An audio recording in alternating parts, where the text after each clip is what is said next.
Today, can a deal be done on nurses' pay? What next for independence after Nicola Sturgeon? And are some religious views a barrier to high office? This is Politics Live.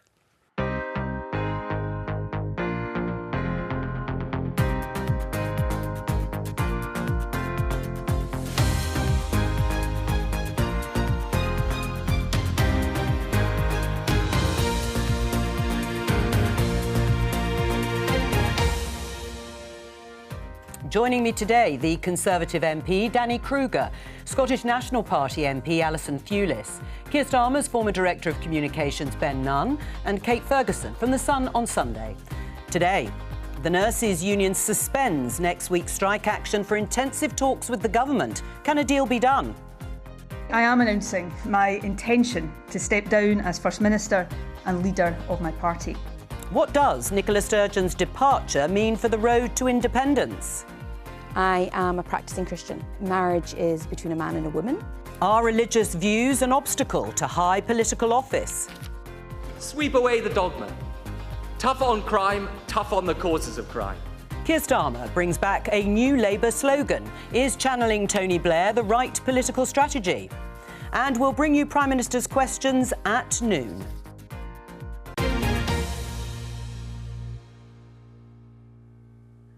Let's start with the headline news here in the BBC. Online, nurses set for intensive talks with government after strike pause. That's next week's strike, following the news that the Prime Minister, Rishi Sunak, had intervened in terms of the nurses' dispute over pay. So the opening question for my panel of guests is, can an agreement be reached with nurses over pay, Danny?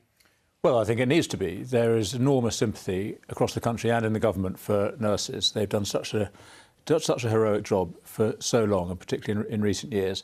The challenge is that their union started this negotiation with an unacceptably high demand. That was the 5%, above inflation. Well, above inflation, so adding up to, getting on for 19%. So what would be acceptable? Well, indeed. So the government today is in talks with the union. It would be inappropriate and, in fact, impossible for me to comment because I don't know what the nature of that discussion is. But I think the fact that they're getting around the table now is constructive. Right, but they should at least have an offer, and they are talking about pay. Was that a mistake that they hadn't beforehand? Well, no, it's right that the public sector pay is set by the independent body. Ultimately, the taxpayer is the employer, and so at the right moment, I can understand why the government steps in. But fundamentally, this does need to start with an independent process, which is what happened. Alison, do you think an agreement can be reached with nurses over pay? Well, I would hope so, because we've got to that stage in Scotland, I hope, and Unison and the RCN are recommending to their members that they accept the Scottish Government's Agenda for Change pay offer, which is a 6.5% pay rise to 160,000 NHS staff in Scotland. So that's been the product of a lot of negotiation. The government has been working very hard on that. The Health Secretary's been working very hard on that. But you've also had a fairly long-running dispute here too over the issue of pay. We have, but I think it's been more constructive, is what I pick up, than the dispute here, where you've had government ministers actively going out and bringing in legislation like the anti-strikes bill as well, which has not helped to calm tensions within all of the professions that are in negotiation just now. Would 6.5% be something that you would consider reasonable? Well, it's not right for me to set what I think should be the target. The fact is that private sector wage inflation has been at around 5%. Anything above that has to be justified in terms of, is it the right thing for the country as a whole? I completely sympathise with why nurses are requesting more, and they have all my sympathy, but this does need to be considered in the context of the wider economy and the people who will be paying for these above inflation pay rises. Do you think an agreement is going to be reached with nurses over pay? I suspect eventually it will be, yes. I think there will, because I think there has to be actually some credit to the RCN in which the way they've handled these negotiations. But what I don't understand why the government's only now going into talks. That offer to suspend the strikes, if talks happened, was made several weeks ago and the government didn't do it. So the fact that the government is now finally talking is a good thing. But I think it's harmed them politically, because I think there is a huge amount of support out there for nurses. And at the moment, the government looks like it's on the wrong side of the argument. Do you think they are a special case, if you like, in terms of the government? As everyone has said, the nurses, there are lots of other unions and sectors taking strike action. Is this also a case of the government picking off the RCN, the Royal College of Nurses? I think what's certainly true is that nurses are the most sympathetic of those going on strike. There's huge public support for them, and I think that this intensification of negotiations suggests that, yeah, potentially they are a special case. There could be a landing zone where you sort of backdate some of this extra pay. Without getting into the weeds, because we're not in the negotiating room, I do think that politically it's far harder to go head-to-head with nurses, particularly post-pandemic, than, say, trained staff that aren't willing to reform. Right, and as you say, the government had insisted they wouldn't reopen or look at pay for this year that we're in or just ending, but it looks as if they are reopening those particular talks. Yeah. You also heard in the headlines, Nicola Sturgeon there, Scotland's First Minister, the shock announcement by her last week that she has decided to step down. Let's have a listen to what she had to say.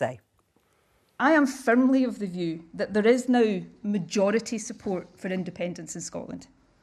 But that support needs to be solidified, and it needs to grow further if our independent Scotland is to have the best possible foundation.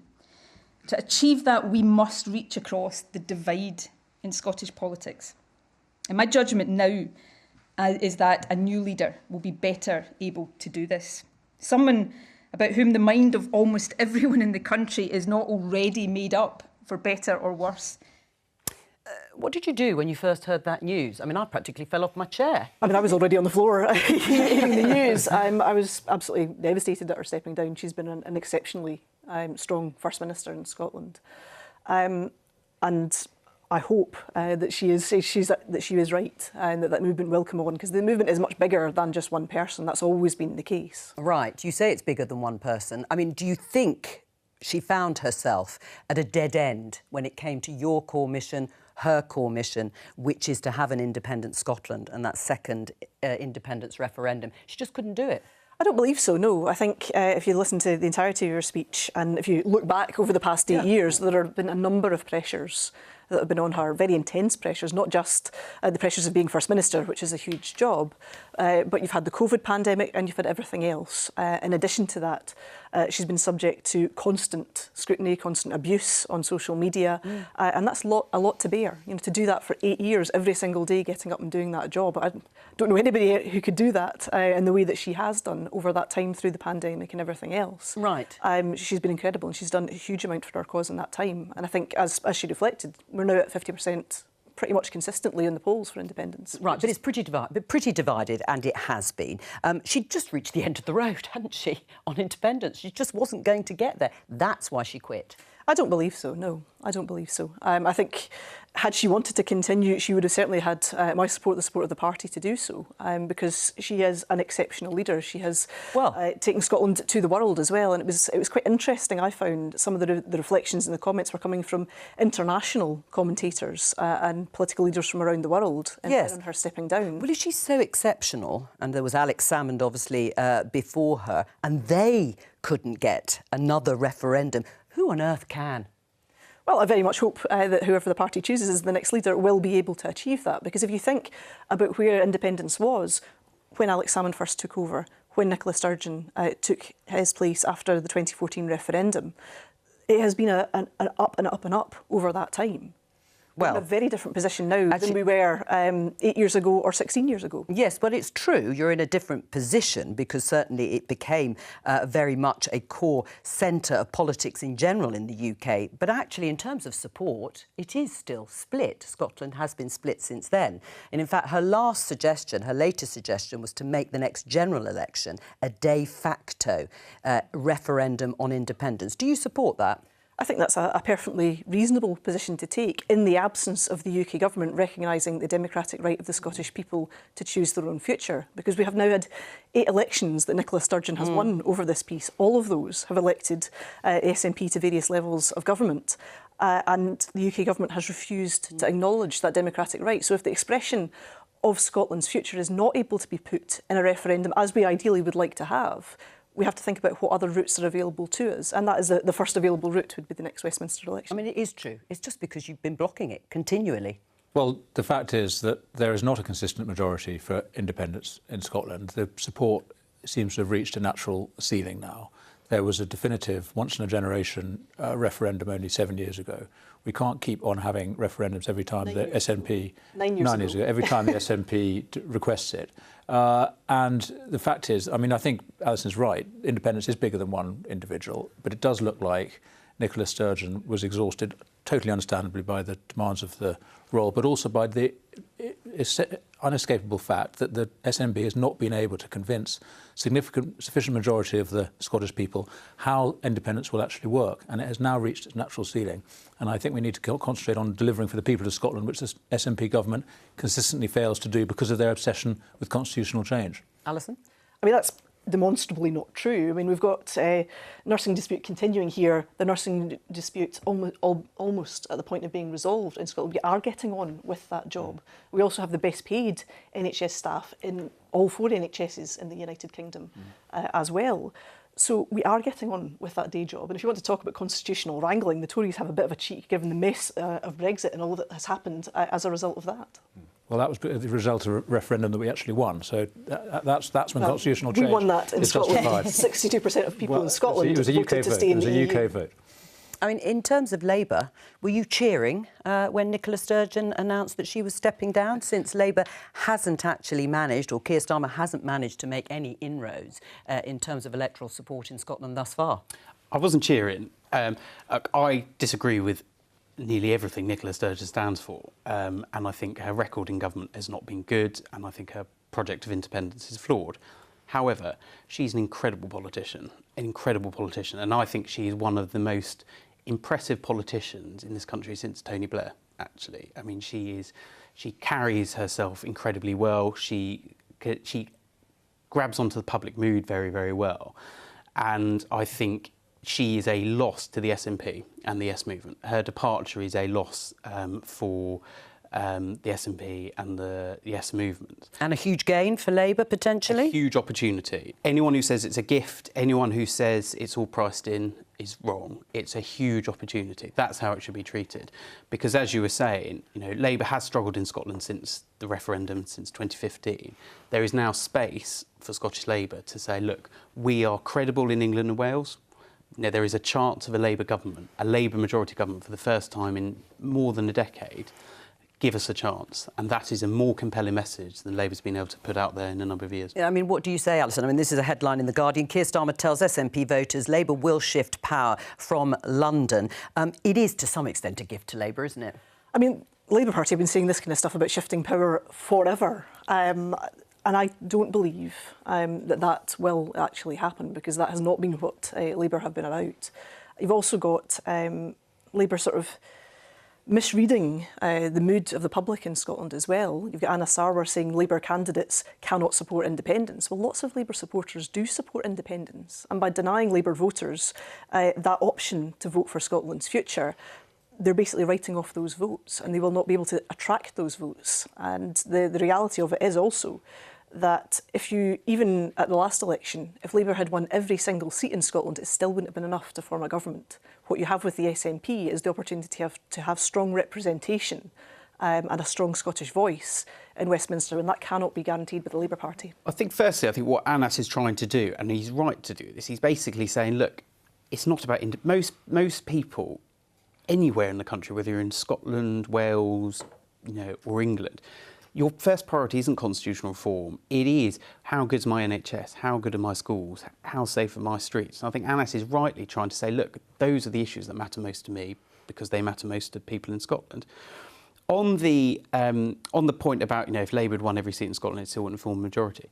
I think that's right, but I think what's crucial now, and the huge opportunity, not a gift, but a huge opportunity now, is that Labour looks credible in England and Wales for the first time in many, many years. And that is a strong stance for Anas to be able to go, and Keir to go up to Scotland and say, look, we can get a majority now. there is a real chance for a majority Labour government, and therefore there is a vote that's worth giving. What about Rishi Sunak? Because Conservatives may have cheered Nicola Sturgeon's announcement, but there are plenty of Conservative MPs, I don't know if Danny is one of them, but some of those that I've spoken to who do feel it's more of an opportunity for Labour than it is for the Conservatives. Yeah, I mean, Ben might not have been cheering, but I think I could hear the champagne corks popping from Westminster from the Labour offices. Look, it's good for unionists, right, because it is, like it or not, a massive setback for the independence movement, I think. Nicola Sturgeon came to symbolise that, a very charismatic politician. She's now gone. They're navel-gazing about who will follow, and inevitably that's going to damage them in the polls. I think it is a much bigger opportunity for Labour. That's what all the pollsters tell me anyway. But it's important to remember that while Labour's about to kind of go on this love-bombing mission of Scotland, it's theirs to lose as well. They're going to have to prove that they're still relevant there. They want to get about a dozen seats is their estimate at the next election. And it will, we'll all be excited and interested to see if they actually manage to capitalise in those cities like Glasgow. All right, well, let's talk about the race to replace Nicola Sturgeon, because it has already very much kicked off. Let's go to Edinburgh and talk to our Scotland correspondent, Lorna Gordon. Hello to you. Lorna, who's in the running? Got 3 candidates who've declared so far. Of course, nominations don't close until midday on Friday, but the 3 people who've thrown their hats into the ring are Humza Yousaf, Ash Regan and Kate Forbes. Quick potted history on all 3 of them. Ash Regan, of course, resigned from the Scottish Government just before Christmas over that controversial gender recognition reform bill. She has yet to speak in depth about her views, despite repeated requests, but she has said she'll make herself available for interviews at some point. She has also been clear that she fully supports equal marriage. Humza Yousaf's the health minister up here. He insists his faith does not dictate how he legislates. He was absent for that first vote, or for the final vote on equal marriage, but supported it in the earlier stages. And then there's Kate Forbes, who launched her campaign on Monday morning, saying she wanted to be open as possible about her views, or in particular on how faith interacts. That's how the questioning ended up going, and it's caused her some problems. Yes, indeed. We'll come on to that in just a moment. What about the timetable? Just give us a brief outline. Yeah, so nominations close on Friday. We're still to see if anyone else throws their hat into the ring. The ballot will open at noon on the 13th of March. There are around 100,000 SNP members. It'll be 1 member, 1 vote, and we'll find out on the 27th of March who's won that ballot, who'll become the leader of the SNP, and who, in effect, will become First Minister of Scotland. Lorna, there has, as you said, been some controversy over Kate Forbes' standing as one of the candidates. I'm just going to show our viewers and our guests here in the studio some of the front pages and reaction. This is because she said she wouldn't have voted for same-sex marriage had she been there at the time. The Scottish Sun, first of all, SNP backlash shocks Forbes, panned Kate Tuesday, hardline Christian views damage her bid. If we roll on to the Scotsman and have a look at the headline, Forbes still running at the moment as campaign hit by crisis. And finally, the National. SNP staffers began to fear what she'd say next. She is the Finance Minister. What's happened here? Launched her campaign late Monday morning. I think by late afternoon, some of her previous backers were already getting a little bit queasy about offering her their support. I think the only thing that's surprising about her position when it comes to her faith, she's very open about her Christian beliefs, and she's a member of the Free Church of Scotland. But I think the only thing that's surprising is that people are surprised about her position in some of these areas. She has said that she doesn't support the gender recognition reform bill. She has said that she would not have supported the vote on same-sex marriage, but that she wouldn't roll it back if she did become First Minister, and that she personally doesn't believe, according to her faith, that it's right to have children outside of marriage. It's caused her a lot of problems stating these positions publicly, but her intention is to fight on. She's trying to reset her campaign now, and there are suggestions she's brought in a media advisor as well. Oh, well, that'll help. Thank you very much, Lorna Gordon there. Well, let's have a listen to part of Kate Forbes in an interview. I am a practising Christian. I practice the teachings of most mainstream religions, whether that's Islam, Judaism, Christianity, that marriage is between a man and a woman. But that's what I practice. As a servant of democracy, in a country where this is law, I would defend to the hilt your right and anybody else's right to live and to love without harassment or fear. Kate Forbes there. What's wrong with what she said? Well, I think some of the difficulty that she has got herself in is to appear as if she is being judgmental. I don't think she is judgmental. I know Kate. She's been an excellent finance minister. She's very, very smart. And I think she's just been slightly blindsided by some of the questioning that she's had here. Has she? She doesn't seem to be blindsided. She seems to have been quite honest in her views, her religious views. Is it wrong for a politician to express the view she has then and apply for high office? I think many people who have held high office have had religious faith, but it's about how you reconcile that faith with legislating for everybody. And I think that has been presented to her, and she has been challenged on that. And I think that is very unfortunate for Kate in the circumstances. But just to be clear, she says she wouldn't have supported same-sex marriage. She thinks it's desirable, I paraphrase a bit, desirable for children to be born within a marriage, not out of wedlock. Are those views incompatible? Can you be First Minister of Scotland holding those views? I mean, that is for the members of the SNP to decide, I guess. Well, I'm supporting Hamza Yusuf, who has spoken very passionately about his support for equal marriage, about his ability to reconcile his faith, which he holds very strongly, with the public office that he's held. He is Health Secretary and is supporting buffer zones around abortion centres, for example. He is able to reconcile that and is able to govern for the majority of people. I think it would be helpful, I suppose, if all politicians, reflected on how they reconcile those things. Right. What do you make of the backlash, Danny Kruger? Because there are a number of MSPs who said they would support Kate Forbes. Maybe they didn't know about her views, but they've changed their minds and they've withdrawn it.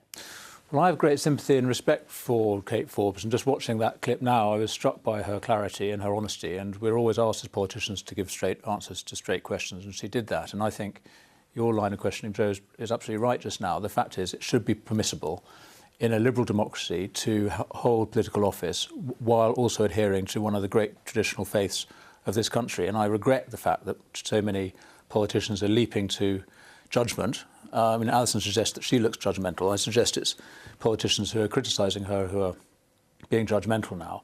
Absolutely, she should be entitled to put herself forward and to lead, because she's as a practising Christian. There should not be any difficulty with that. Alison?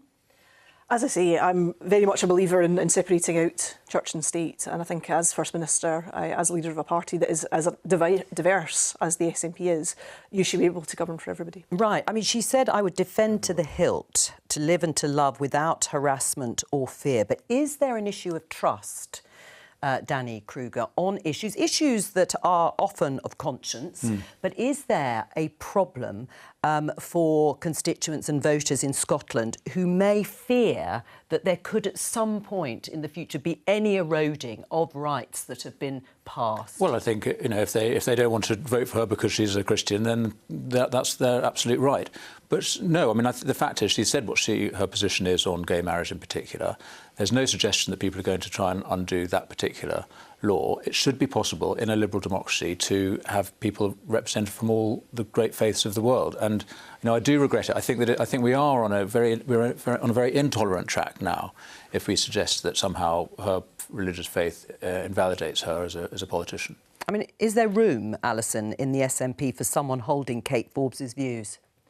I believe there is. I mean, we've got a very diverse party from a whole range of different backgrounds, different faiths, all faiths and none. And the party has always been like that, and I hope it will always be like that. And I would certainly discourage people from, piling on or putting abuse out there into the world, because politics is difficult enough as it is without adding that to it. Can you hold those views, Ben, and be Prime Minister, First Minister? I think I think it's really difficult.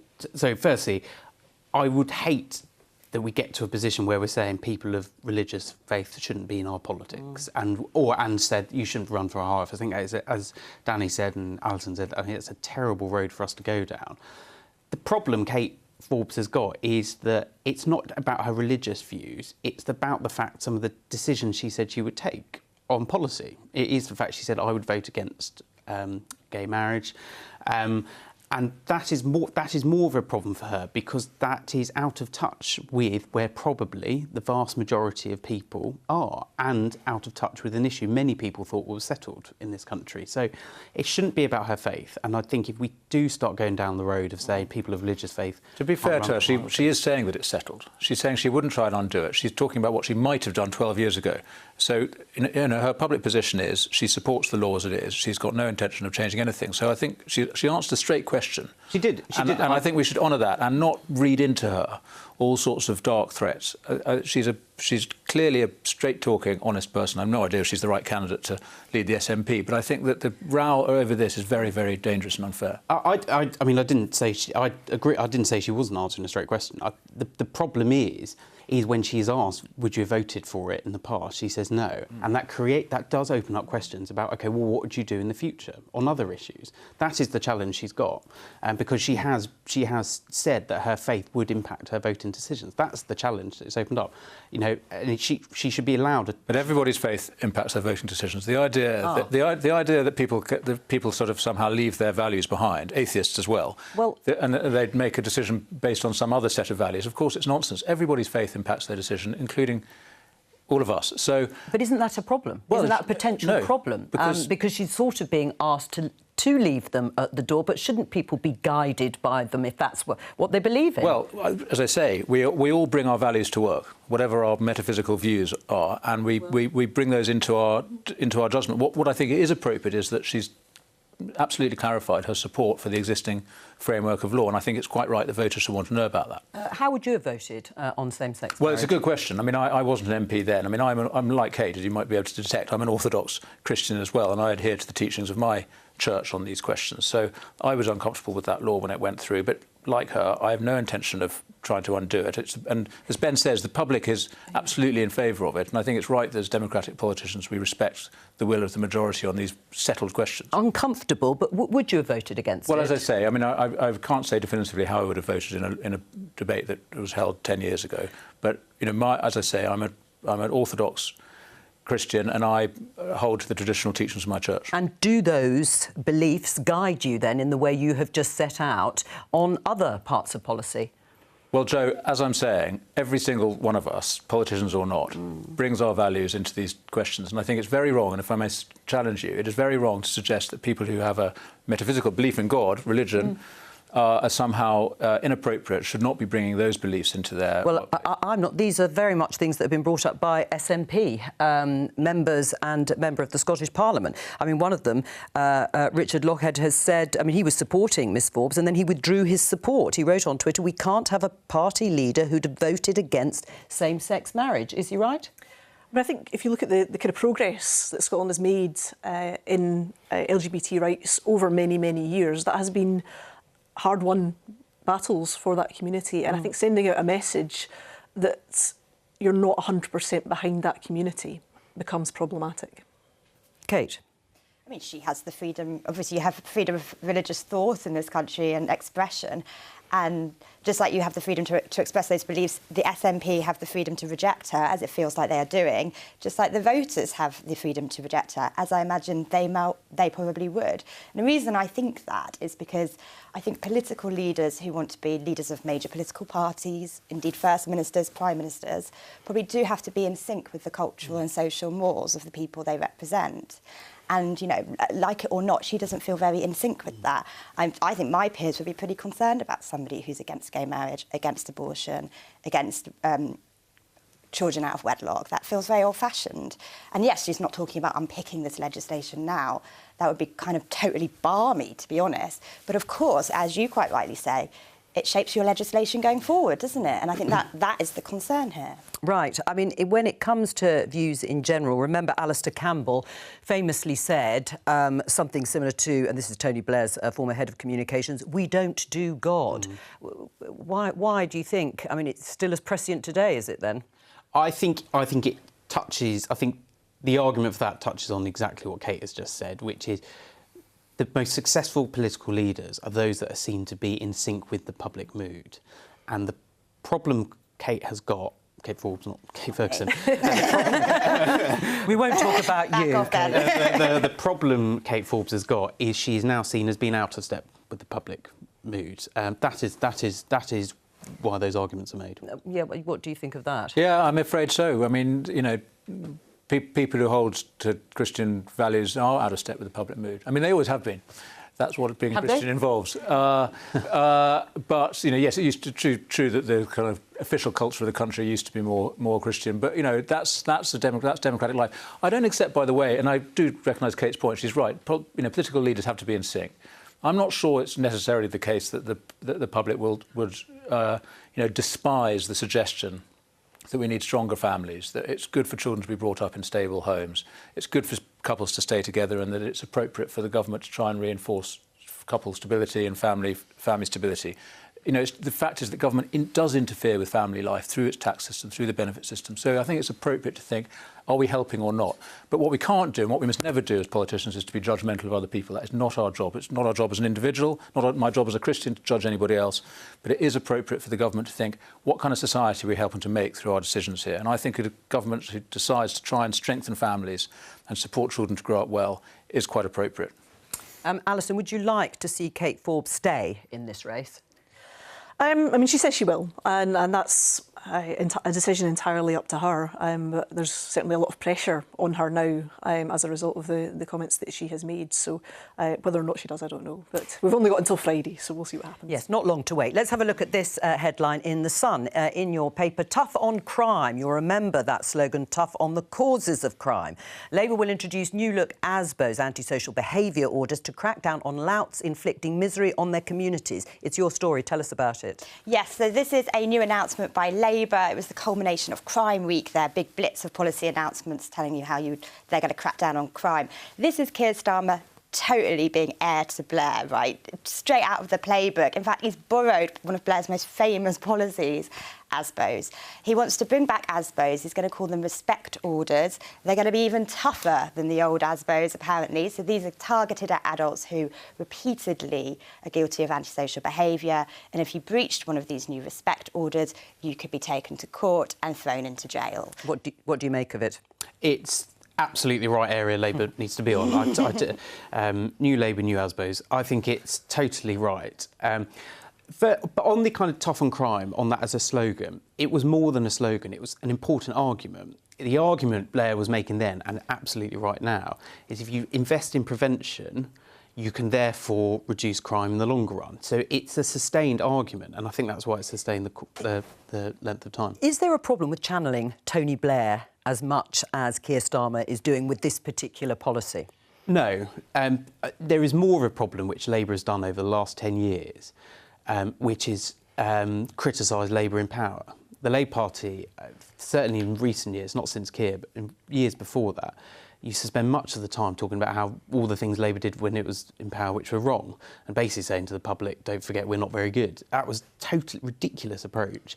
So you're much better on saying, look, these are the arguments that worked then and they work now. They're obviously chasing the Conservatives' mantra as being tough on crime too. The statistics show otherwise. Last year, Home Office and ONS data showed recorded crime in England and Wales was at a 20-year high, with charge rates at a new low. Hardly surprising, is it? Yeah, well, no, and I applaud Labour's effort to try and win the crime vote, you know, the anti-crime vote. It's, you know, they're making a good move here. They're making a good move there, and if it can be made to work, great. The problem is Labour have voted consistently against Conservative measures to give the police greater powers, to give courts greater powers over sentencing. But this is about something different, isn't it? To put more funding into the police. So I think they've got a bit of an uphill struggle to convince people that they genuinely are tough on crime. But the aspiration is the right one, and I think the echo of Blair is sensible as well. I mean, it's difficult to get two messages across. I worked for David Cameron years ago, and I wrote the speech "Hug a Hoodie," and because we only got one point in the headline, which was the preventive agenda, you know, so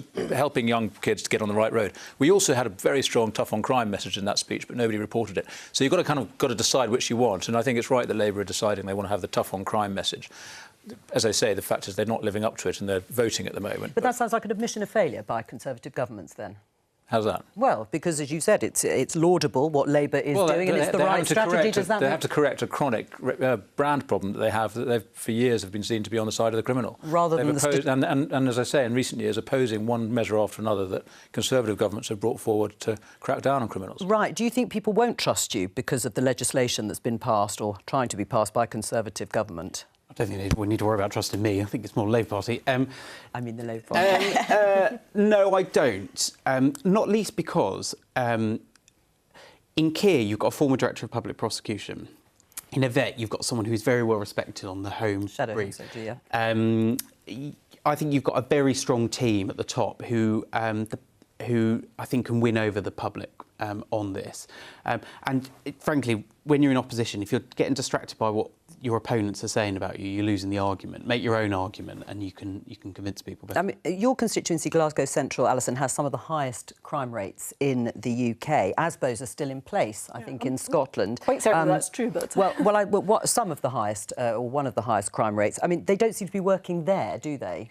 Well, I mean, first of all, this is an agenda for England, not an agenda for Labour in Scotland. But I'm talking about antisocial behaviour orders. That is a devolved issue.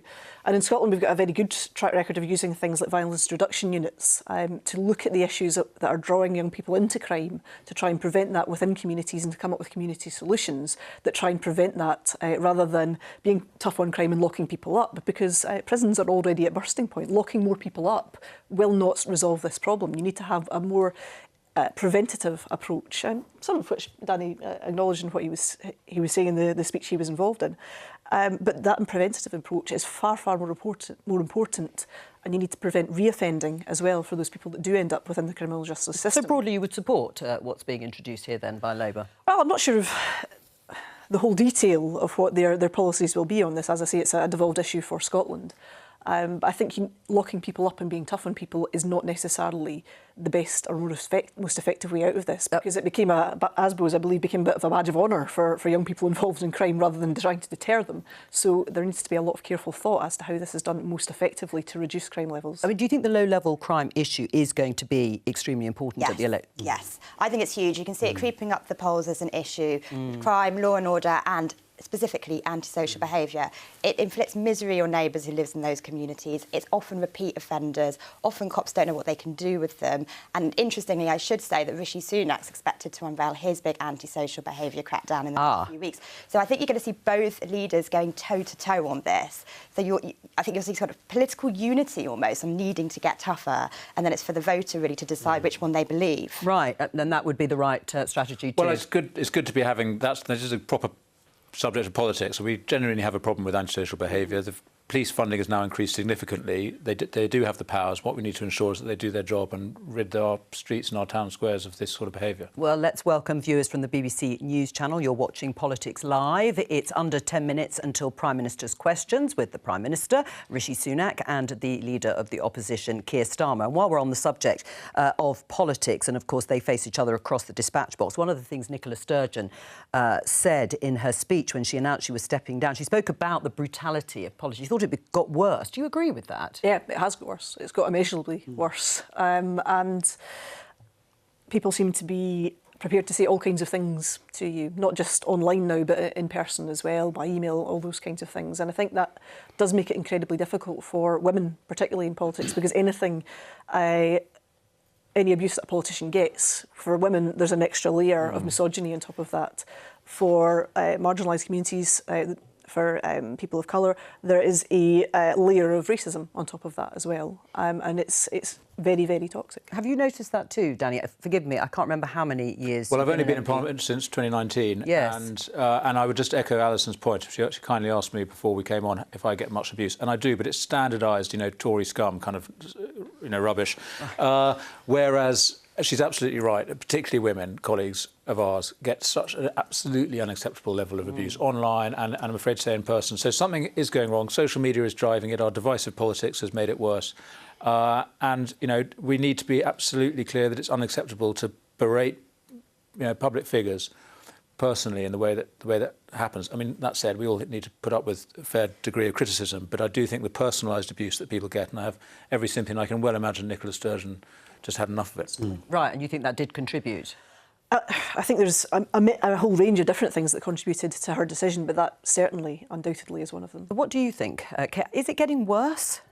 Well, everyone says it's getting worse. I imagine it's getting worse. You get a bit of it as a reporter, probably nowhere near as bad, but you still get a fair bit of it on Twitter and on email and things. I mean, I just think it's gross and depressing. And I know lots of people who are incredibly interested in politics, and actually for jobs they might go into things like charity sector. That shapes what jobs they go into.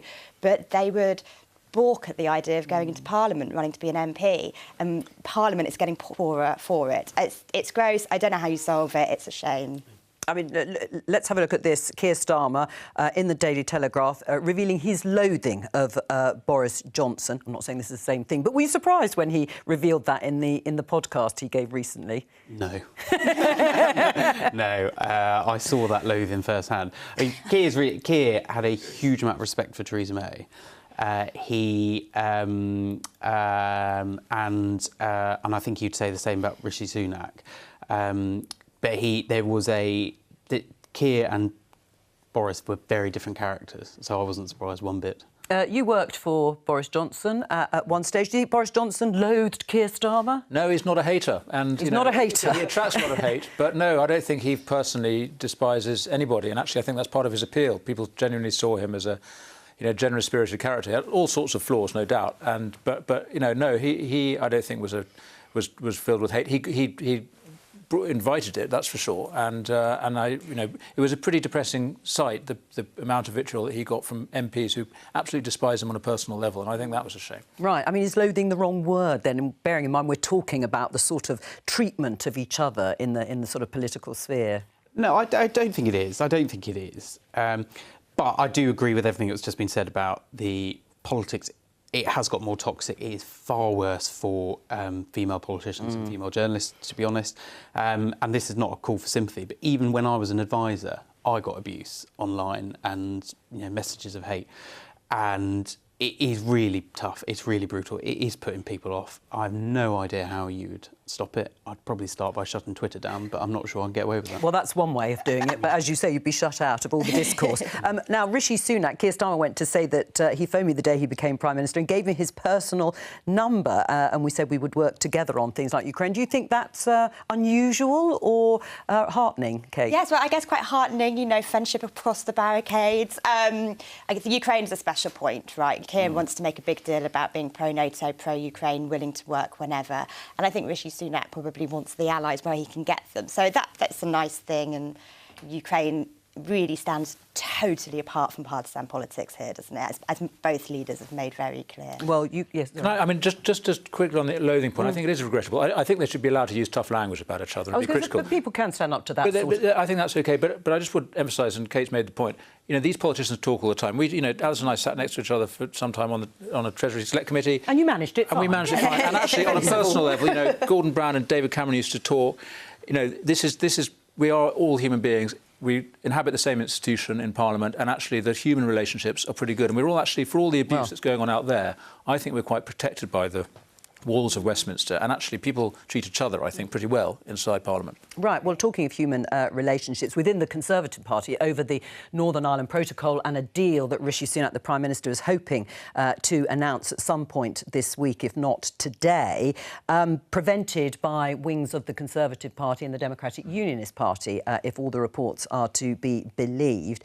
Does this show Rishi Sunak's weakness, that he's not been able to override those parts of the Conservative Party? Well, we're in the middle of a negotiation which we don't know the details of at the moment, so I think it's too early to tell. I mean, he's a very consensual politician. He wants to bring people along, and he has a challenge here, which is how to reconcile the demands of the EU with the necessity of honouring the Good Friday Agreement, which entails consent of both communities in Northern Ireland. And that's why the DUP matters so much. I think it's going to be very difficult, but the DUP have been constructive themselves, and are honouring the process that the Prime Minister is leading. And so let's see what they come up with. But should Rishi Sunak have brought the Democratic Unionist Party on board from the beginning of these negotiations? There's conversations all the time going on with the DUP and with all the parties in Northern Ireland, so I don't think they've been excluded. I mean, Gavin Barwell, Chief of Staff for Theresa May, the former Prime Minister, has said it's been 7 years now. We can show you the tweets. It should be clear to everyone that there is no version of Brexit where all of the UK is free to diverge from EU rules, but the border between Ireland and Northern Ireland stays as it is today.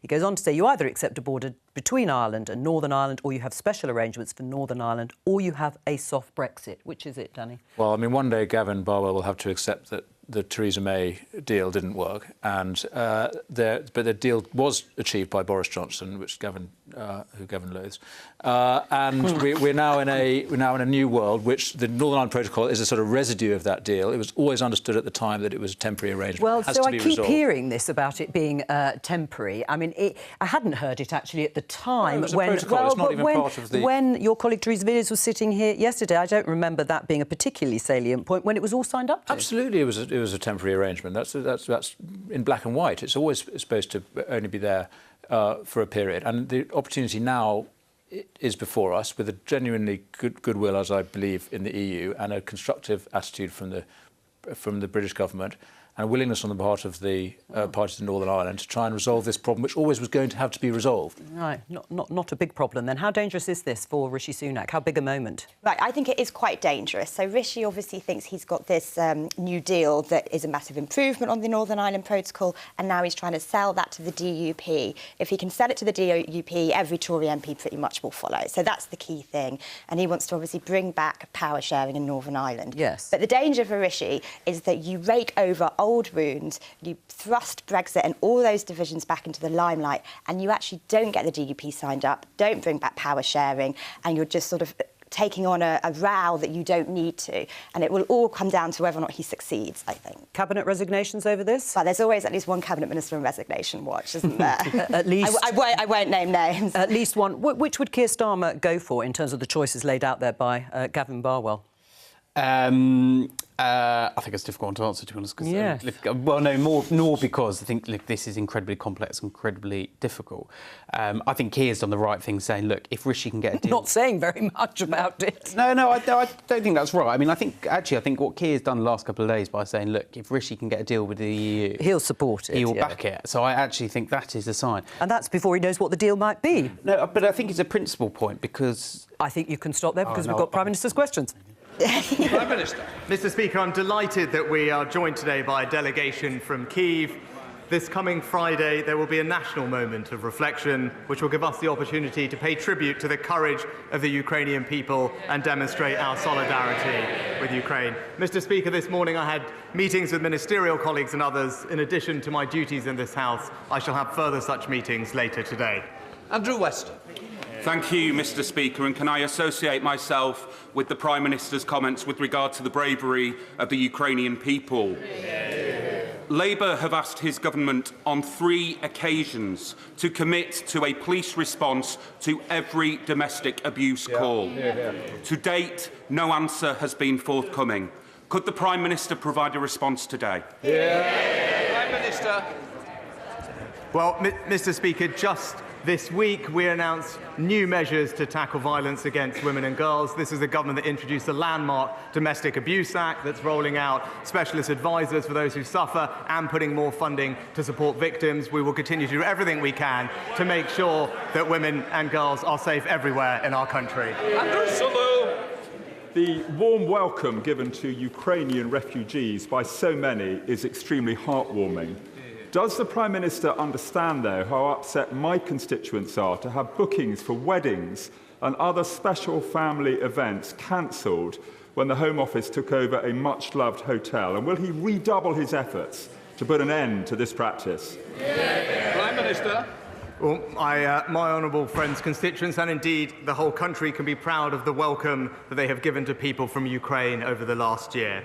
And I can assure him that we are committed to reducing the number of asylum seekers living in hotels at vast cost to taxpayers and considerable disruption to communities. I'm grateful to the leadership of the Home Secretary and the Immigration Minister in finding a sustainable solution, and the Home Secretary will make a formal update in the coming weeks on progress in standing up alternative sites for accommodation.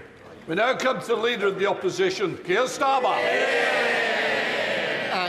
Thank you, Mr. Speaker. Can I join the Prime Minister in his comments about Ukraine? I had the privilege last week of seeing firsthand the courage and resilience of the Ukrainian people, and we must continue to stand united in this House in support of Ukraine. Mr. Speaker, can I also say that the thoughts of the whole House, I'm sure the whole country, will be with the family of Nicola Sturgeon at this very, very difficult time. And can I welcome the new member for West Lancashire to her first PMQs. Mr. Speaker, the Labour Party is proud to be the party of the Good Friday Agreement and peace and prosperity in Northern Ireland. We welcome attempts to make the protocol work more effectively. Does the Prime Minister agree with me that it has been poorly implemented and that the basis for any deal must be removing unnecessary checks on goods? Prime Minister. Well, Mr. Speaker, let me welcome the honourable lady to her place and associate myself with the remarks of the honourable gentleman about Nicola Sturgeon's family. Our thoughts are, of course, with them. As he knows, we are still in active discussions with the European Union, but he should know that I am a Conservative, a Brexiter and a Unionist, and any agreement that we reach needs to tick all three boxes. It needs to ensure sovereignty for Northern Ireland. It needs to safeguard Northern Ireland's place in our union, and it needs to find practical solutions to the problems faced by people and businesses. I will be resolute in fighting for what is best for Northern Ireland and the United Kingdom. Yes, Mr. Speaker, we all agree that the protocol can be improved, but there are trade-offs, and we need to face up to them. His predecessor told businesses that there would be no forms, no checks, no barriers of any kind. That was absolute nonsense, and it destroyed trust. So in the interests of restoring that trust, will he confirm that to avoid a hard border on the island of Ireland, the deal he's negotiating is going to see Northern Ireland continue to follow some EU law? Prime Minister. Well, Mr. Speaker, I think that the honourable gentleman is jumping ahead. We are still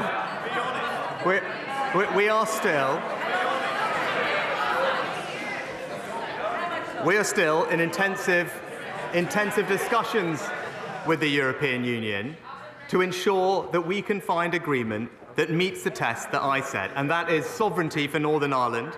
It's Northern Ireland's place in our precious union, and it is to find practical solutions to the problems faced by people and businesses. I have spent time engaging and listening to those communities in Northern Ireland, businesses and political parties. I have a good understanding of what is required, and I will keep fighting until we get it.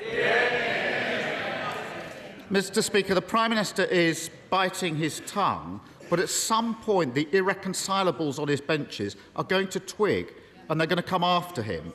The former Trade Minister says there can be no role for the European Court of Justice in Northern Ireland. So will the Prime Minister be honest with them and tell them that's not going to happen? Mr. Speaker, now again, we need to keep going to actually secure an acceptable agreement. But for the honourable gentleman to be talking about a deal that he hasn't even seen, that we are still negotiating, that isn't finalised, and it's his usual position when it comes to the European Union. It's give the EU a blank cheque and agree to anything they offer. It's not a strategy, Mr. Speaker. That's surrender. Mr. Speaker, it's not my questions he's avoiding, it's their questions he's avoiding. His predecessors wasted months pushing the Northern Ireland Protocol Bill. If implemented, it would tie us up in battles with the EU, the United States and others at precisely the time we should be building common ground to boost our economy and show unity against Putin. Now, the Prime Minister clearly wants a closer relationship with the EU. So can he confirm that if there's a deal, he will pull the protocol bill? Prime Minister. Mr. Speaker, look, what the honourable gentleman wants to put the EU first. I want to put Northern Ireland first. And on these questions, the honourable gentleman said he would respect the result of the referendum, and then he promised to back a second one. All the while, he was constantly voting to frustrate Brexit. And I know what the British people know, that on this question, he can't be trusted to stick up for Britain. Mr. Speaker, the sound you hear is them cheering the Prime Minister, pulling the wool over their eyes. It's the 25th anniversary of the Good Friday Agreement, the 30th anniversary of the Downing Street Declaration. Tony Blair and John Major both recognise that politics in Northern Ireland is built on trust and not telling people what they want to hear, and the need to take seriously the concerns of both communities, nationalists and unionists. It's vital their voices are heard. So can the Prime Minister confirm that whatever deal he brings back, this House will get a vote on it? Prime Minister. Mr. Speaker, of course, Parliament will express its view. But what is crucial? What is crucial here? But what is crucial here is that this is not about his desire to play political games in this House with this situation. This is about what is best for the people and communities of Northern Ireland. And that, Mr. Speaker, is what I will keep fighting for. Well, Mr. Speaker, I take it from that this House will get a vote, and I look forward to that vote in due course.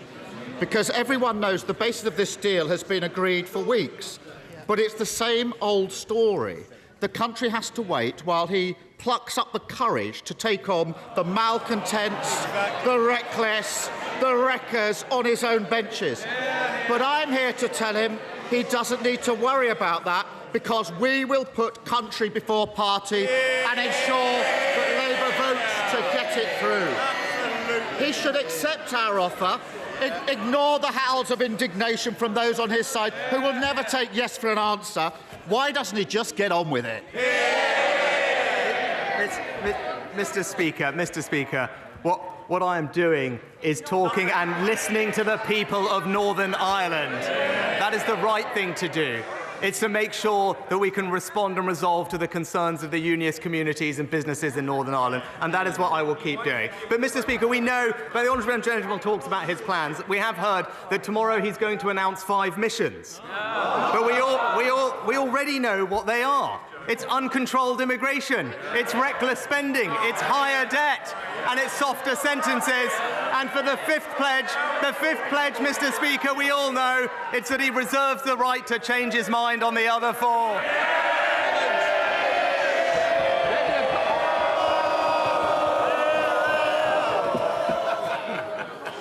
Thank you, Mr. Speaker. Last year, the coroner determined that content promoted at Molly Russell that promoted self-harm and suicide contributed to her death. But they were only able to make that decision after years of campaigning by the Russell family and the coroners to gain access to that information. Does the Prime Minister agree with me that other families should not have to suffer as the Russell family have suffered, and that relevant data relevant to the death of a child should be more readily available both to families and to the coroner's service than it currently is? Minister. Can I join my right honourable friend in paying tribute to the Russell family for their tireless and dignified campaigning on behalf of all families who have been bereaved in such tragic circumstances. The coroners already have statutory powers to require evidence to be given or produced for the purposes of their investigation. But the government is listening carefully to the concerns of parliamentary colleagues and to bereaved families. The Ministry of Justice and Department for Science, Innovation and Technology are leading those discussions to ensure that we have the right set of procedures in place. We now come to the Leader of the SNP, Stephen Flynn. Mr. Speaker, wholesale gas prices have fallen by 75% since their peak. Yet in just a matter of weeks, the British government, the Westminster government, intends to increase energy bills by a further £500. What would motivate a Prime Minister to do such a thing? Well, Prime Minister. Mr. Speaker, what we are doing is providing tens of billions of pounds of support for people with their energy bills, particularly the most vulnerable. What we're also doing, opposed by the SNP, is to invest in producing more homegrown gas here in the UK and the North Sea. But I would say to the honourable gentleman, as one of his own, I saw, one of his own members of Parliament said this week that if the SNP were a pizza company, their products would be slow, wrong and costly. I would say to him, it's time to focus on the issues that matter to the people of Scotland, and producing more energy is absolutely one of them. Stephen Flynn. I'm not sure that inferring that energy bills, Mr. Speaker, don't matter to the people of Scotland is a winning strategy for this Prime Minister. But let's get real. The fact that wholesale gas prices have fallen by 75% means a windfall to the Prime Minister and the Chancellor of around £15 billion. So what they're saying, as it stands, is that they intend to raid the pockets of ordinary Scots whilst lining the pockets of Westminster. Mr. Speaker, it's time to set aside, any notion of an energy price increase to instead protect households and perhaps reduce bills by £500. Does he not agree?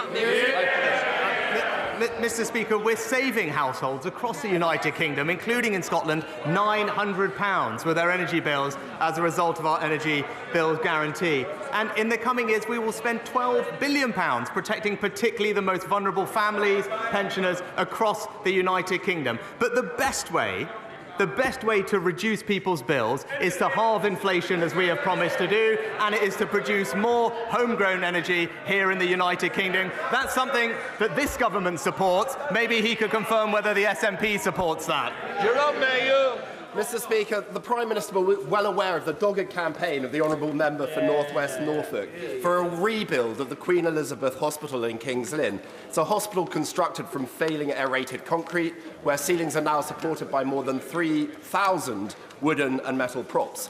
But is the Prime Minister also aware of the strength of feeling locally in support of the rebuild, not just in North West Norfolk, but in Broadland, North Norfolk, Norwich North, Mid Norfolk, South West Norfolk, Huntingdon, North West Cambridgeshire and South Holland and the Deeplings, whose populations are all served by this hospital? Will he support our campaign? Can I thank my honourable friend and indeed my honourable friend from North West Norfolk, because I know they are great supporters of this project, and I know over the last year or so the Queen Elizabeth Hospital has been allocated over £50 million to address the most immediate issues at the site, but I also know they have expressed their interest in being part of the new hospital programme. The department is looking through all those bids. He'll know that I can't comment on specific ones, but the selected hospitals will be announced in due course. Sir Geoffrey Donaldson. Can I thank the Prime Minister for his efforts in relation to the Northern Ireland Protocol. It is unacceptable that Northern Ireland has been put in this place with a protocol imposed upon us that harms our place in the United Kingdom. It must be replaced with arrangements that are acceptable and restore our place in the United Kingdom and its internal market. Does the Prime Minister accept how important the constitutional and democratic issues are in relation to getting a solution?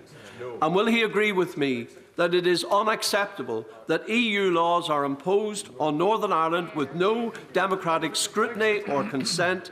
And will he assure me that he will address these fundamental constitutional issues and do so not just by tweaking the protocol, but by rewriting the legally binding treaty text? Prime Minister. Can I thank the right honourable gentleman for his question, but also thank him for the role that he has played in recent months in articulating unionist concerns. I have heard loud and clear when he says he wants and needs these issues resolved so that he has a basis to work with others to restore power sharing, and I know that that is genuine. He raised a question of practical issues, and it is vital that these are addressed. But he also raises, Mr. Speaker, a vital question about the constitutional and legal framework in which these arrangements exist. And I can assure him that I agree. Addressing the democratic deficit is an essential part of the negotiations that remain ongoing with the European Union. And just as he has been consistent, so have I. And I can assure him that this is at the very heart of the issues that must be addressed. Mr. McVeigh. Thank you, Mr. Speaker. The Prime Minister has made fixing illegal immigration across the Channel one of his key top priorities. He's also said that legislation will be required to stop it. I completely agree. So, can he tell us when we can expect to see this legislation coming forward, as time is of the essence? And can he explain why sorting out this issue did not feature on the Home Office Permanent Secretary's stated top 3 priorities for his department? Prime Minister. Well, Mr. Speaker, thank my honourable friend for her question. She's right. Illegal crossings put people's lives at risk. It diverts resources away from those in genuine need, and it's unfair on those who migrate here legally. And that's why one of our 5 pledges to the British people is to stop the boats. We are working at pace on the legislation. It's important that it works. And in the meantime, our deals with Albania and France are already yielding benefits. But what I can tell her is that we want a system whereby if someone arrives in our country illegally, they will not be able to stay. Instead, they will be detained and removed to a country that they come from or a safe third alternative. That is the system that the Home Secretary and I are working hard to put in place, and that is what our legislation will deliver. How about G. Signesi? Thank you, Roger. Mr. Speaker, thanks to the Prime Minister's policies, we are now inflicted with the highest tax burden and the biggest drop in disposable income since the Second World War. And to make matters worse, tens of billions of pounds of taxpayer money was wasted on a world-beating test and trace system, billions on PPE that wasn't even fit for purpose, not to mention the endless list of crony COVID contracts going to Tory chums who profiteered at the expense of other people's misery. So when will the Prime Minister help us to recover some of that lost money so that striking nurses, teachers and other public servants can be paid the decent wage that they so richly deserve? Well, Mr. Speaker, I'm very pleased that the government is in intensive talks with the Royal College of Nursing to find a way forward. As I've always said, we are keen to discuss these terms and conditions, and I'm glad that those conversations are now happening. What I'd say to the honourable gentleman is he really cares about the impact of working people, then maybe him and his party should stand up to their union paymasters and back our minimum service laws. Thank you, Mr. Speaker. I'd like to thank the Prime Minister for his support in the launch of the new regulatory reform group.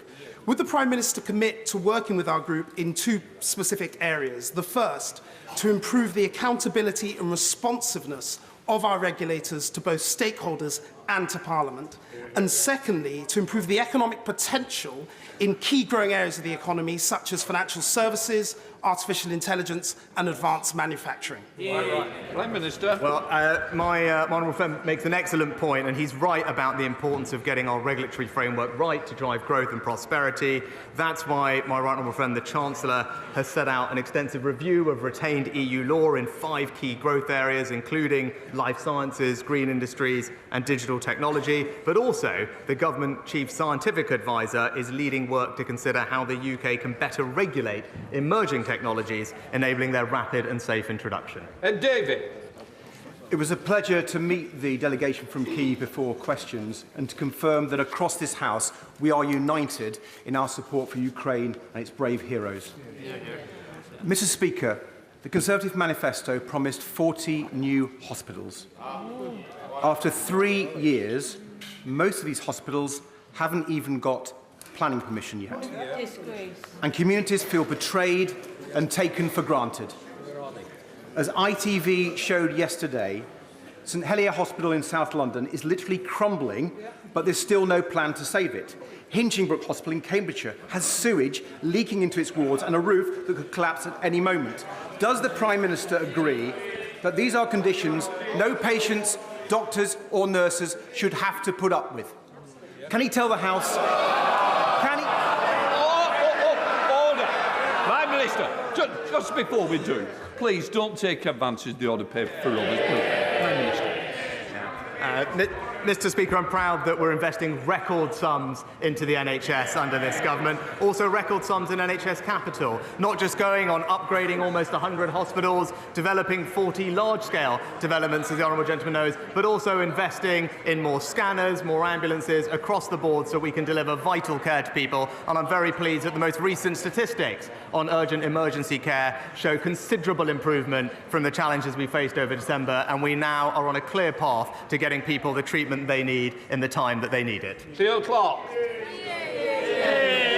welcome the government's commitment to tackling illegal migration and particularly the issue of small boats.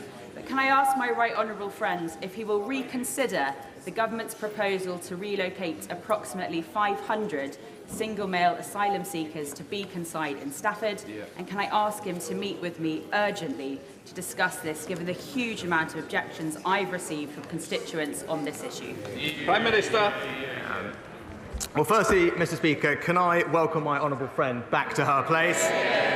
And I know that this is an issue that is concerning her and her constituents, and it's why we must absolutely stop the boats and stem the tide of illegal migrants to relieve this pressure on our local communities. But I will ensure that she meets with the Home Secretary as soon as possible to discuss her concerns, and hopefully we can arrange that meeting in the coming days.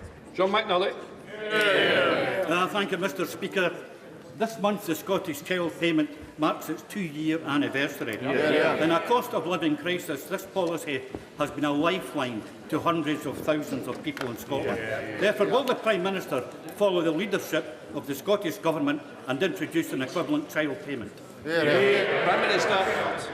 Well, Mr. Speaker, the best way to ensure that children grow up not in poverty is to make sure they grow up in a workless household. And that's why I'm proud that under the record of the Conservative government, there are almost 1 million fewer children growing up in workless households, hundreds of thousands fewer children in poverty. And that's because this government is on the side of parents and will make sure that they have the jobs they need, because ultimately that is the best poverty strategy, is to have everybody in work. David Mundell. Mr. Speaker, I've previously called out in this House the appalling level of service that my constituents and yours received from train operator TransPennine. Last month, TransPennine had the largest number of cancellations of any service provider in the UK, but it turns out that even this figure was fiddled, because TransPennine had cancelled over 1,000 trains before 10:30 the night before, so that they don't show up in the statistics. Does the Prime Minister agree with me that this practice is totally unacceptable, as is their level of service? Well, I agree with my right honourable friend. The current service levels are unacceptable.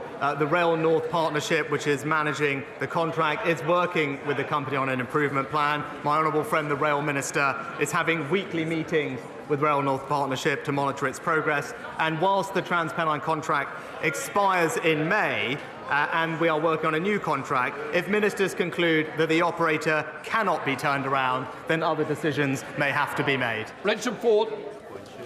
Thank you, Mr. Speaker. Of the 40 promised new hospitals referred to by my right honourable friend, 11 of those are in the southwest of England. 3 of them surround my constituency in Barnstaple, Dorchester and Taunton, but none of them has planning permission. It's been reported that staff at Eastbourne District General Hospital were told that their town would not get a new hospital and that it was, quote, a barefaced lie.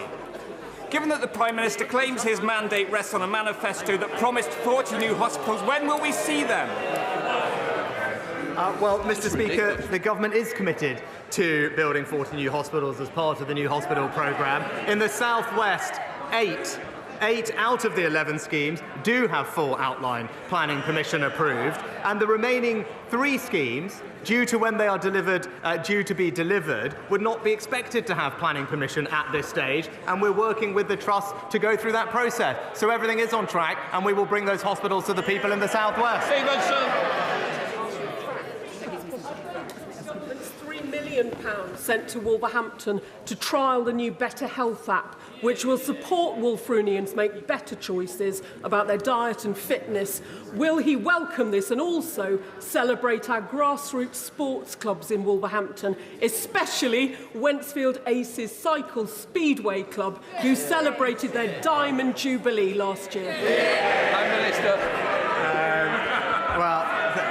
Well, Mr. Speaker, can I join my honourable friend in commending all her local sporting organisations for the job they do? And she's absolutely right. That prevention is absolutely better than a cure, and ensuring that we can support people to live healthy, fulfilling lives is absolutely part of our plan. And that's why we're investing in football pitches, tennis courts and youth facilities right up and down the country. And I'm glad that her constituents are benefiting. Ellen Morgan.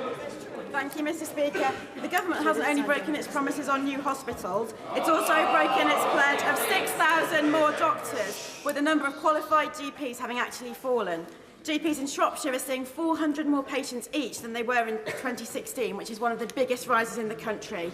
Places across the country, East Sussex, Devon, Cambridgeshire and Hampshire, have also seen the number of qualified GPs fall. Where will the Prime Minister end his government's neglect of local health services and recruit and retain the GPs we need? Well, Mr. Speaker, the facts of this, there are 2,200 more GPs in general practice today. There are 15,000 more doctors in the NHS, and there are 30,000 more nurses. And that's because we're putting record funding in and backing the NHS and getting patients the care that they need. Sir Robert Matlin. Thank you, Mr. Speaker. Can I commend my right honourable friend in grasping the nettle and seeking to negotiate an agreement on the Northern Ireland Protocol?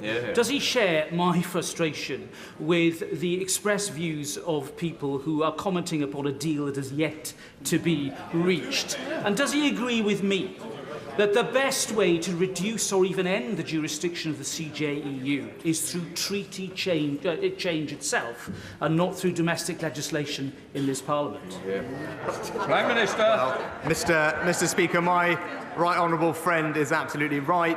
We need to keep going, but he's also right that we need to find enduring solutions to the challenges faced by the people of Northern Ireland, and that's why, as my right honourable friend mentioned earlier, it is absolutely right that we address the constitutional and legal framework of our arrangements and ensure that we can put in place new arrangements that secure Northern Ireland's place in the United Kingdom. Matt Weston. Thank you, Mr. Speaker. The Prime Minister is no stranger to paying fines, but last week the £2.3 billion he paid to the EU after the UK government allowed Chinese fraudsters to flood Europe with cheap goods is the worst waste of public money. My question is simple. If he can find £2.3 billion to pay a fine, why can't he pay NHS workers and others the pay increases they deserve? Mr. Speaker, he may not have seen that the Royal College of Nursing are now in talks with the government about resolving the disputes, and I'm grateful to them. I'm grateful to them for entering to those talks with a spirit of a constructive attitude, but also to calling off their strikes next week. What I would urge him and his colleagues to do is be on the side of working people, and that's to back our laws to introduce minimum safety levels across the NHS and transport, because that's the best way to demonstrate that you're on the side of hard-working families, Mr. Speaker. Bill Wiggett. Mr. Speaker, I wholeheartedly support my Prime Minister's priority to stop the boats. So could he please bring in the small boats bill next week? Prime Minister. Well, Mr. Speaker, I thank my honourable friend for his support. I share with him the same desire, which is to stop the boats for all the reasons that we've discussed in this session. And he should rest assured that the Home Secretary and I are working intensely and as quickly as possible to bring forward that legislation, because what I want is what he wants, is to ensure that those people who come here illegally will simply not be allowed to stay. Charlotte Nichols. Thank you, Mr. Speaker. During recess, my community in Warrington was rocked by the murder of 16-year-old schoolgirl Brianna Jai. What support will the Prime Minister offer to our community and to our local schools in order to ensure that they have the support that they need to support Brianna's classmates and her family as we try to heal from this appalling tragedy? Prime Minister. Well, can I thank the honourable lady for raising this issue and express my sympathies to Rihanna's family and friends for what's happened. I know she will be playing her part in her local community in supporting them at this difficult time. I know the Home Secretary is shortly due to visit the area, and she will be able to discuss with the honourable lady what support can be provided to support the community at a time like this, and she should know that she will have what she needs from the government. Final question, Anthony Magnum. Mr. Speaker, I can't ask the Prime Minister to stop time or tide, but I might ask him to offset it, because in South Devon the Slapton line is being eroded away, and I need him to help me lobby the Department for Transport and the DEFRA Secretary to see that we can get the repairs done, because Natural England is standing in the way of this vital link and stopping us from doing the developments that we need to do. Will he support me? Prime Minister. Well, Mr. Speaker, my honourable friend is a fantastic campaigner and advocate for his constituents. I know that this particular issue is causing frustration and concern in his community. He's absolutely right to raise it. I will ensure that he gets the appropriate meetings he needs with the ministers in question so we can work with him to try and find a resolution. That completes Prime Minister's questions.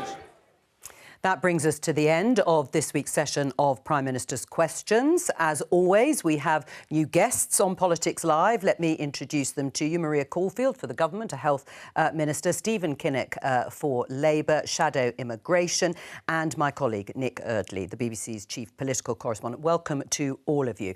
Perhaps unsurprisingly, Nick, if I start with you, Keir Starmer, all of his questions were about the trading arrangements that have guided Northern Ireland since the UK has left the EU. The Northern Ireland Protocol, as it's called, to avoid a hard border on the island of Ireland. Now, we were told that a deal was going to be announced this week, a new deal, a revised deal of those arrangements. We still haven't seen anything. Did we learn anything from that session?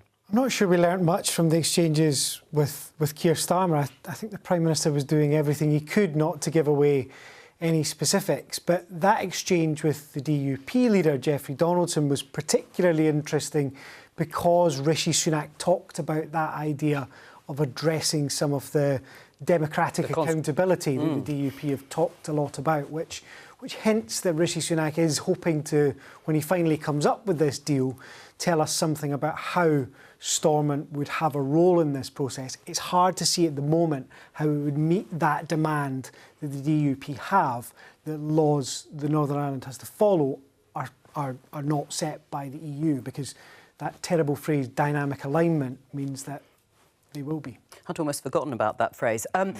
Rishi Sunak did also say that Parliament will express its view, I think were the words he used. Does that mean there is going to be a vote by MPs on whatever agreement is made? I'm not certain. It sounded a bit like he was hinting at it without quite saying it. Well, don't see how you wouldn't end up with some vote of some sort. I imagine Stephen's party might want to force one if the Prime Minister doesn't allow one. I mean, should there be a vote on whatever the Prime Minister brings back, Maria Caulfield? Well, I think let's see what the Prime Minister does bring back, because he was very clear that the deal hasn't been fully agreed yet, and so we need to see what the level of detail is. But when it does, should there be a vote? Well, I don't know if there should be a vote. I think, as the Prime Minister said, Parliament will have its say. It will be debated, that's for sure, and there are ways to have votes. So we need to see what the mechanism of that is. But I thought what was very interesting was that the Labour Party don't seem to really have changed their tack on this from the Brexit days, in terms of they will vote anything through just to kind of keep the EU on side. And what is so important in all of this is, in terms of what the DUP is asking, the implications of not sorting this out properly is there is no executive, no functioning assembly in Northern Ireland, and devolved issues like health, education, police are not being dealt with. And that's why it's so important. It's not just a tick box exercise to get the protocol sorted. Right. This is about real issues in Northern Ireland. So should the Prime Minister have got the agreement of the Democratic Unionist Party and its leader Jeffrey Donaldson before embarking on talks with the EU? I think he needs to get everyone involved, and I think absolutely it's crucial. Yeah, but he hadn't done, had he, up until now? I mean, it was pretty stark listening to Jeffrey Donaldson. Do you agree with him? It would be unacceptable if Northern Ireland continues to be guided in any way on a legal basis by the laws of the EU. Well, I think the Prime Minister recognises that that's what the position of the protocol right now. Do you agree with Jeffrey Donaldson? Would you accept a deal that comes back from Rishi Sunak, that he's agreed with Maros Sefcovic in the EU, that still has the EU guiding some of the customs, some of the regulations, and the European Court of Justice as the final arbiter? I think the Prime Minister actually hinted at this himself. He said he wants to address those constitutional and democratic issues. And I took from that he takes the DUP's concerns very seriously, and that's part of the work that he's doing with the deal. I'm really interested that the thing you brought up as an example of what needs to happen here is to get Stormont up and running again. So if the DUP don't, as a result of this deal, agree to power sharing again, is it a failure? Well, I think it's a failure for the people of Northern Ireland that there isn't a functioning assembly. You've set yourself a bit of a bar there by saying we need to get Stormont back up and running. That's why we're doing this whole thing. If the DUP turn round and say this isn't enough for us to go back into power sharing, that suggests that the government has failed. Well, I don't think it suggests that the government has failed. I think it shows that why this government's taking this so importantly, that this is such a priority for the Prime Minister, because it's not just about the actual day-to-day Northern Ireland Protocol issues about goods moving back and forth. It's actually about, it is about that, but it's also about getting democracy back to Northern Ireland and trying to sort out that power sharing agreement. We know the DUP won't go back till the Northern Ireland Protocol's been sorted, and it's so important that for devolved matters, whether it's health, education, policing, that is up and running. And that's why it's such a priority for the Prime Minister. So it isn't going to be enough, is it, to sort out the technical issues, as you say, the trading issues, the talk of a red lane and a green lane, so that goods heading for Northern Ireland have far fewer checks, goods headed for the EU, Ireland, will have far more checks. It isn't about that, is it? It's only really about the constitutional issue. And therefore, why did you and others sign up to it in the first place? Because it was very clear what the constitutional issue was. It's absolutely also about the trading arrangement. But I think that's been done. I think we get the impression that's been done. Well, I haven't seen the deal. Well, let's say none of us have. But let's say it has been done. It's not going to be enough, is it?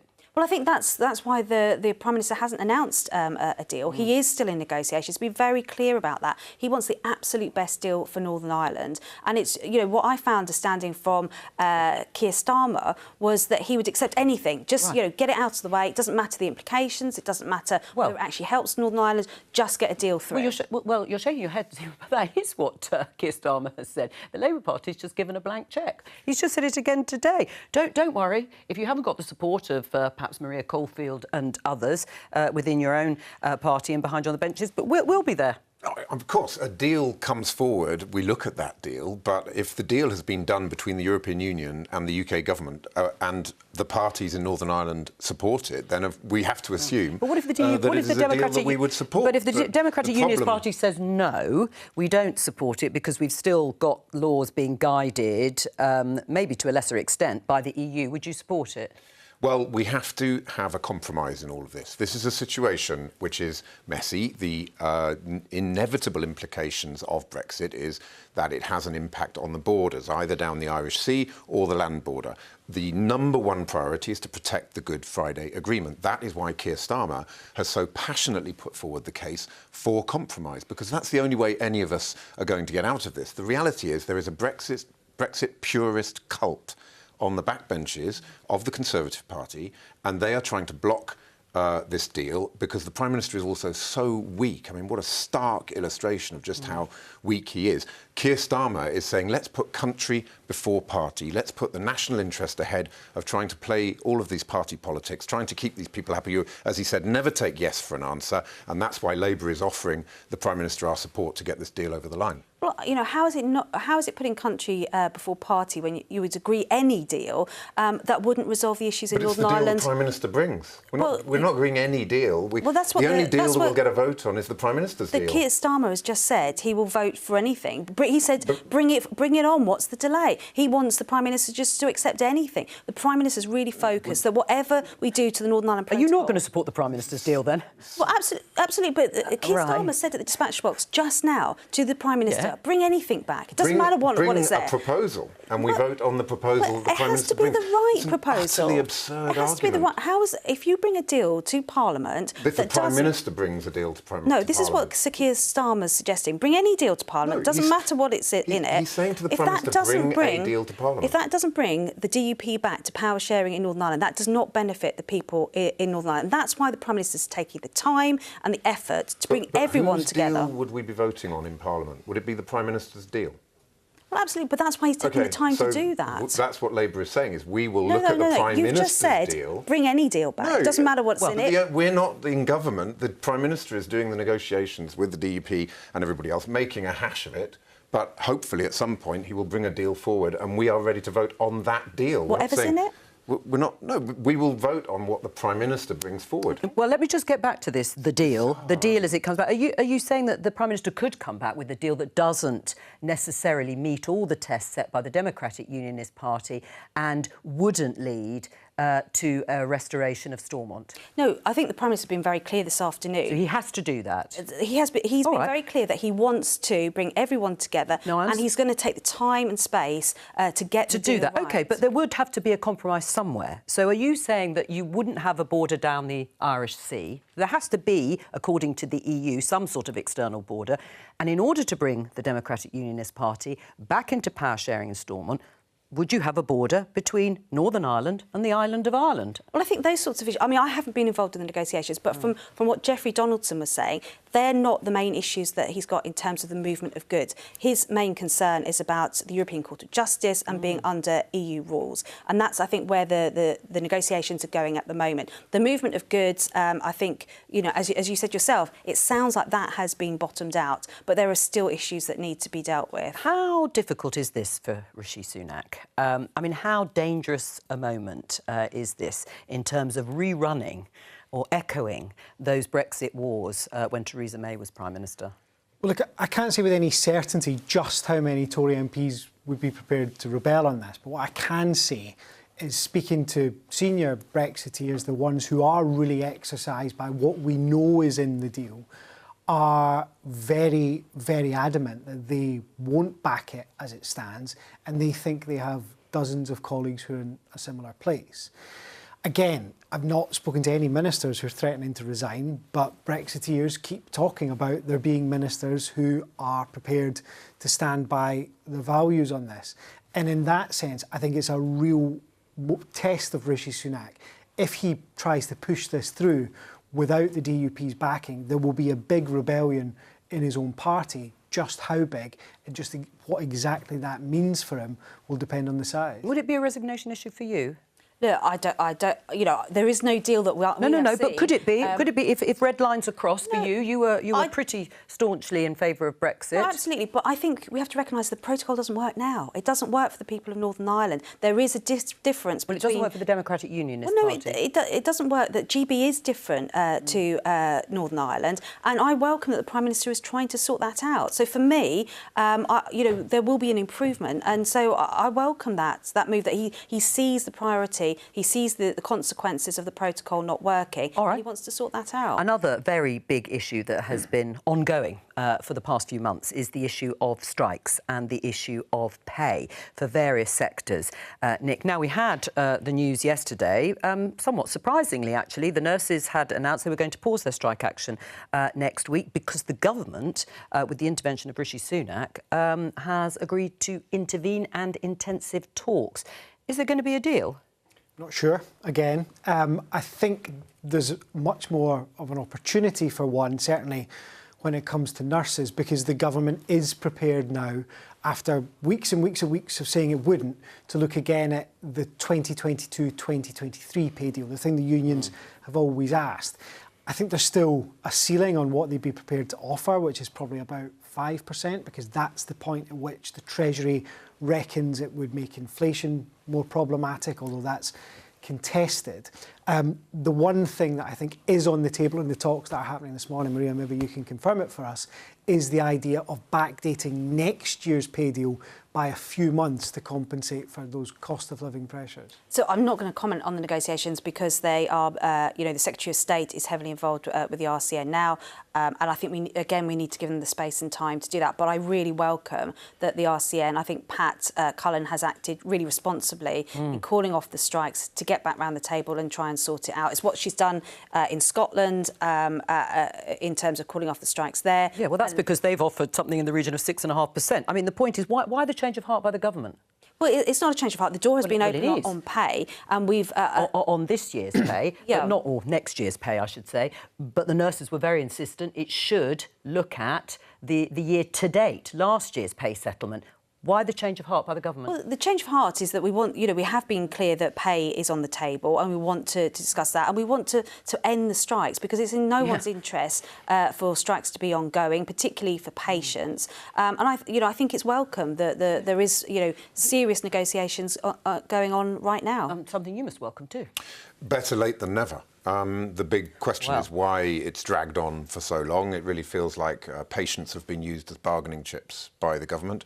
The government should have been getting round the table with these key workers. We stood on our doorsteps and applauded the nurses through COVID, and I think that it's pretty disgraceful, really, that it's taken this long to get to the negotiating table. There's strikes in Labour-run Wales as well, and they've not resolved those. So this is happening in all 4 nations. Yeah, of course. I mean, the funding settlement that the Welsh Government gets from the UK Government is based on a £3 billion real terms cut since 2010. So we've only got the bargaining tools that we've got to work with. Well, but not, it's good not only news. in that sense. There are things the Welsh Government could raise do. taxes. Well, no, because there's no... The progressive taxation that we want to have, there isn't a strong enough tax base for the top rate of taxpayers in Wales. That's the reality of the Welsh economy. Would you support, a Labour government support 6.5%, as has been offered in Scotland in terms of a pay rise for nurses?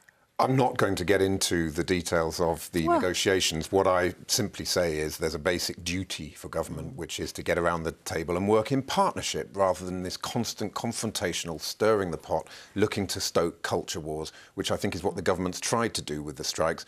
They have failed. It's good that they're now taking a more pragmatic approach. I mean, the strikes have worked, haven't they?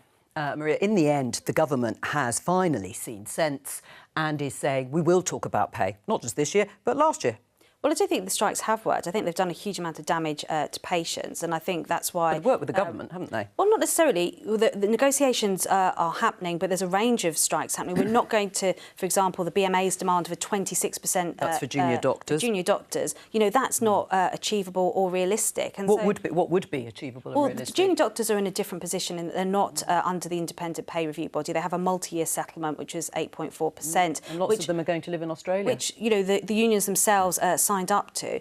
And I don't think striking does mean that that pay in terms of an increase is guaranteed. Negotiations is the way to get this resolved. Is there a special case for nurses, Maria? I mean, you're a health minister, you're a former nurse. Are there a special case? I mean, I have to be very careful here because I am both an RCN member and a member of the government. So I wouldn't be involved in the negotiations because I've got a foot in both camps. No, but do you think they are a special case compared to, you've mentioned junior doctors, compared to the rail drivers and railway staff, teachers? Are they a special case? I'm not sure that nurses per se are a special case because when you look at the health service, there are so many key workers that make such a difference, whether it's the cleaners, the porters, the security staff, the doctors, the physios, OT. So what we have to be mindful with the nursing negotiation, and I'm not involved in the negotiation, is they come under what's called agenda for change. And if you change agenda for change for nurses, there are implications that the physios, the OTs are also under agenda for change. So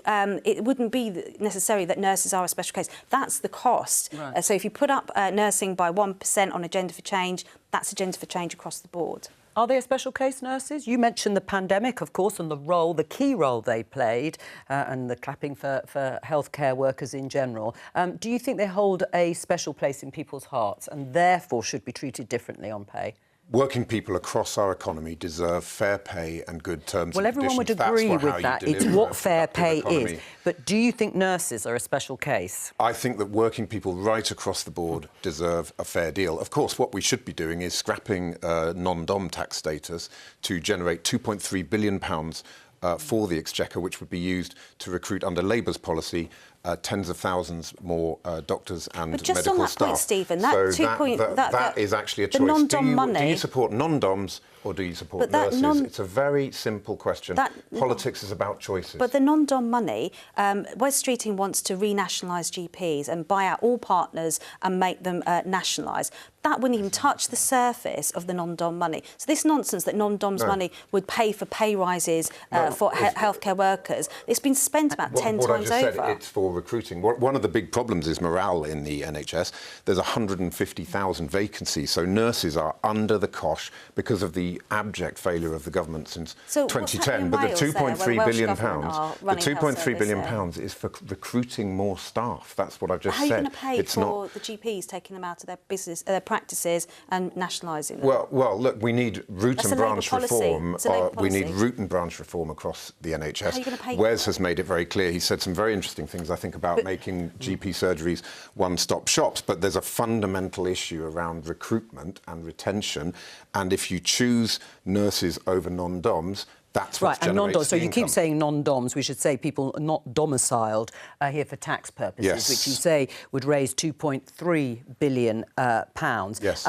In terms of the sorts of pay rises that are being demanded, that would still be a drop in the ocean. I mean, it's a significant amount of money, I agree, but it is a drop in the ocean. And there is, of course, as you know, the argument that actually people on non-dom status, not domiciled here for tax purposes, bring in other streams of revenue that help the Exchequer. Do you accept all of that?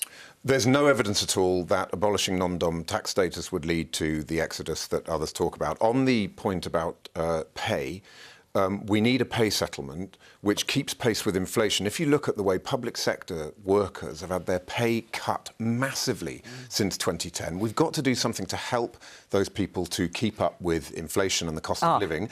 But naming a percentage, it's not my job to sit here and do that. That's about getting around the table and having a mature approach. You mentioned inflation. What would it do to inflation? I mean, the government has said that's its sort of core mission. What would pay rises at the level of inflation or above do to prices? There's no evidence that pay rises below the rate of inflation drive inflation up, particularly for public sector pay. What we're also seeing is the knock-on impact of the war in Ukraine and COVID and supply chain issues is starting to wash through the system. So inflation is actually dropping on its own. Nothing to do with the government, it's just external factors. So as inflation drops, as we, I hope, get a more structured dialogue between the government and public sector workers, we will actually, I hope, be able to get to a better place. Let's talk about immigration or small boats, as a number of your Conservative colleagues raised this issue. In fact, they seem to be putting Rishi Sunak under a certain amount of pressure. Esther McVey, a former cabinet minister, asking where this legislation is. Where is it, Maria? So I think the Prime Minister and the Home Secretary are working on legislation which will be challenged. Let's not kid ourselves when it comes through, as we've seen with the plan for Rwanda, when we've tried to deport, even criminal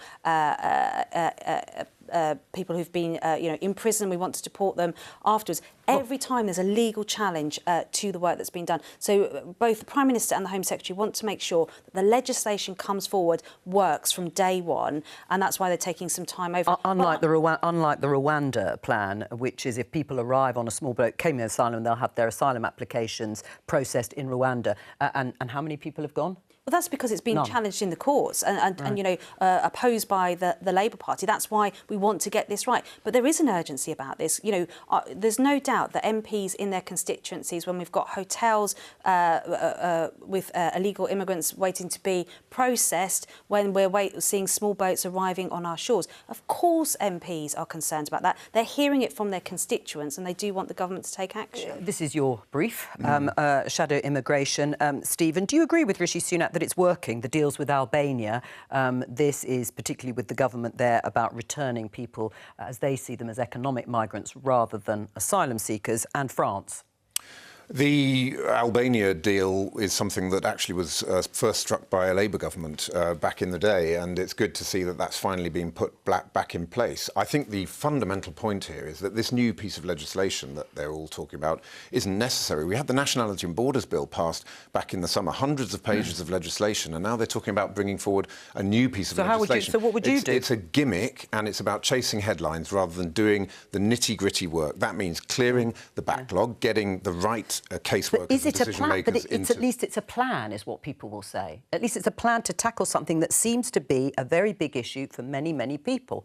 But the government's completely lost control of our asylum system. They've had 13 years. We've seen the number of small boat crossings going through the roof. Labour's plan is to resource the NCA properly by scrapping the unworkable Rwanda plan, the NCA, the National Crime Agency, yes, so that you bring in 100 new experts in a specialist unit that will actually break the people smugglers upstream. It is to bring in decision makers and caseworkers to the Home Office so we can actually start to clear the backlog, because of the backlog that we have people in inappropriate and extremely expensive hotel accommodation. It's about nitty-gritty, doing the hard yards, rather than chasing headlines in tabloid newspapers. Well, you've had 13 years to deal with 13 years. Well, the Labour's plan is about processing people quicker. The Prime Minister's plan is to stop the boats in the first place, and I think that's the difference. And I think that's certainly what constituents, when I'm knocking on doors, are saying to me, that, you know, we need to stop the process, not process people quicker, but end the small boats legally landing. The backlog is acting as a magnet. One of the reasons that people are paying the Prime Minister has promised, as one of his 5-point because they know that if they get over the backlog by the end of the year. If they get over the channel, they're stuck in the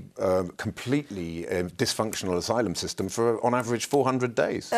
Do you think we're going to see this legislation anytime soon? Well, look, I mean, there's definitely been some complications to it. There are some Tory MPs absolutely desperate to see it, particularly before the local elections, because they want something to sell to their voters. We know that the Prime Minister has talked about going to visit President Macron in Paris soon, and I suspect that that will be high on the agenda there, because a big part of whatever the government's strategy on stopping small boats is going to be have to be some closer relationships with Paris. But at the moment, don't have a date for it at all. Right. I mean, in terms of the backlog, I mean, the government has said it will clear the backlog. I mean, it's a huge backlog of asylum applications by the end of the year. You'd obviously welcome that. They're going to do what you're... get on and do it, rather than bringing forward new pieces of legislation that aren't necessary.